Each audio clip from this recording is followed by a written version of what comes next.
of journalism not being a crime, the countrywide media demonstrations saw a significant turnout as journalists united to take a strong stance against infringement on media freedom and police brutality. This mobilization comes after a series of attacks on journalists who were covering the ongoing anti-government protests where the Gen Zs and millennials have been prominently on the front line. Helen Aura with the details. We are messengers! Armed with microphones and placards, these journalists took to the streets to express their concerns to the relevant authorities following a series of police brutality and the attempted gag on the media by the national government.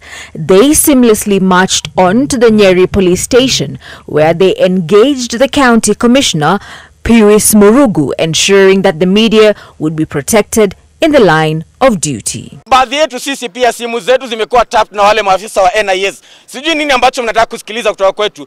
Mimi kama Clement Masombo ningesema kwamba ukiwa na jambo ambalo unataka kujua kutoka kwangu, nipigie tu, nitakueleza. Journalism is not a crime. They boldly hoisted banners as they marched in the streets of Nakuru County, refusing scare tactics and intimidation by the government and police officers. They spoke in one voice, making it known that they will not be gagged. I want to assure you, because in the media and government, we have come from far, if I may say.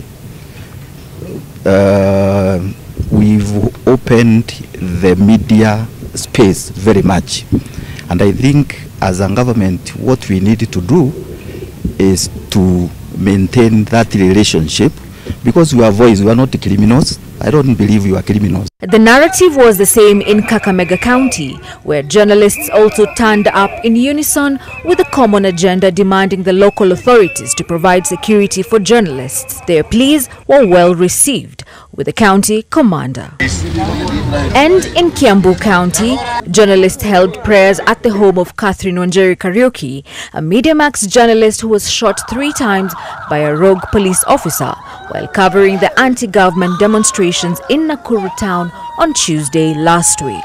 Speaking in her home in Ngegu village in Kiambu town constituency, the media fraternity are calling on the Independent Police Oversight Authority to move with speed and bring to book the rogue police officer behind the attack. The rogue police officer is very well known.